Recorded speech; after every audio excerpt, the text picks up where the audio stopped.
Vietnam Campaign Medals and the Air Force Outstanding Unit Award. He is a member of the Disabled American Veterans and the Veterans of Foreign Wars.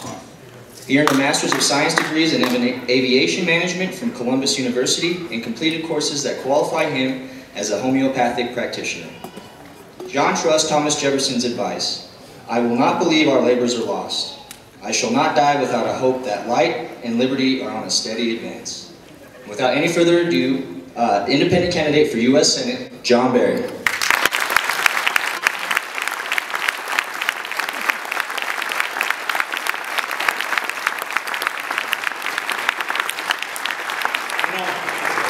It's just an honor and a privilege to be able to be at this event for Governor Johnson. Doesn't that sound good?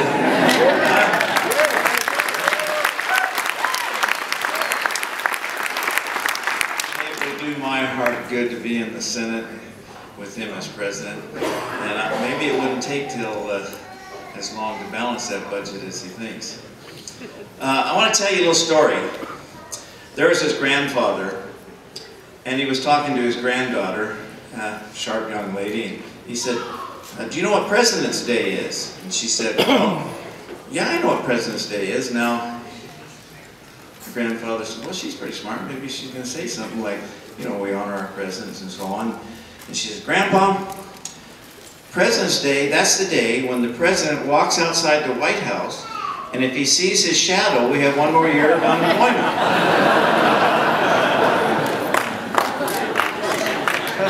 The politicians downplayed this unemployment. "Oh, we're only 8.3. And the recovery, well, we created 200,000 jobs at $175,000 each. You know, no problem." The politicians had their chance to balance the budget, and we're trillions of dollars in debt. They had their chance to audit the Federal Reserve to find out where our tax dollars are going. It's not done yet. What's going on? The politicians had their chance to stop fighting unconstitutional wars all over this planet, and we're still bleeding in Afghanistan. We've been there longer than it took to win 2 world wars. The politicians had their chance. We need somebody like Gary to say, enough is enough.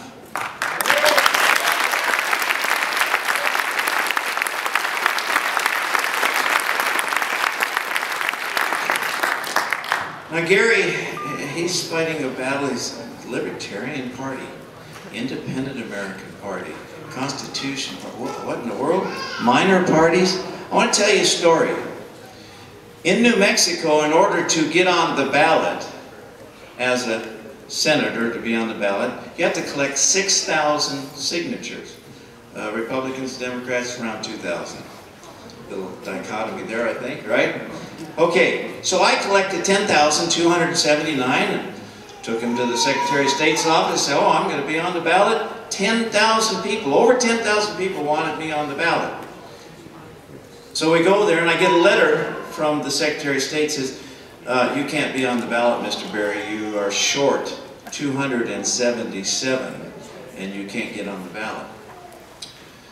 So we go up to Santa Fe, a few of my volunteers, and we go there and we look at some of the names, and we find 40 or 50 that are typos. John J. Jones, Inca Street instead of Lucas Street, things like that. And Diana Duran is sitting right there next to me, and I said, "You know, we can find these. These are typos and so on." She said, "Mr. Barrie, if you want to get on the ballot, you'll have to go to court."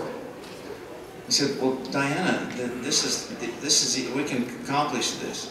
Mr. Barrie, if you want to be on the ballot, you'll have to go to court." Now, I have a grassroots campaign. I rely on donations from people like you. I didn't have any money to speak of. Now I have to get an attorney and go to court. And you know what? We did, because 10,000 people, 10,000 of you wanted me to be on the ballot. So we went and filed in New Mexico District Court and the Supreme Court of New Mexico. A week later, we went to the front of the Supreme Court and we won. And then they went to District Court.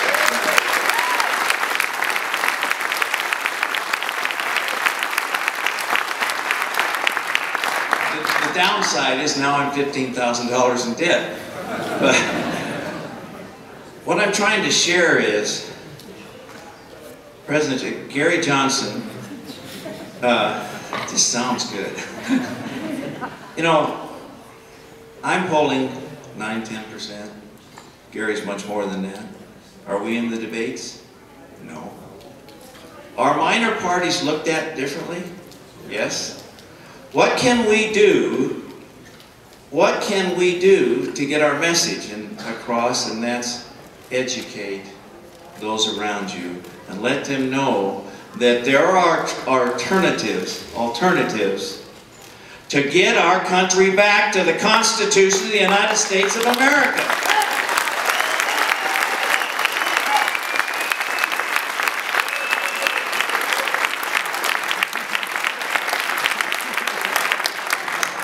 I carry one of these with me. I also have one of these with my scriptures because I consider it that valid. We can get our country back by lowering taxes, limited government, doing things that the Constitution says. We need to elect those people that have the integrity to be able to stand up and say enough is enough. Let's lower the taxes. In fact, how about eliminating about 95% of them? We can do that, and the government can function because it'll be the size it's supposed to be.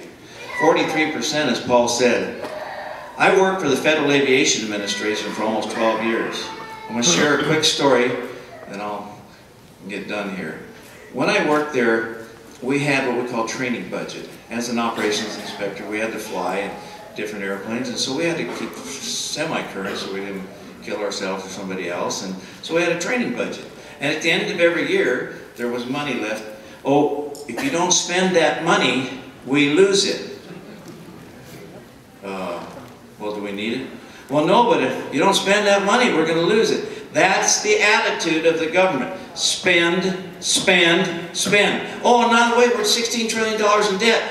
Tax, tax, tax. Enough's enough. God bless America. Thank you.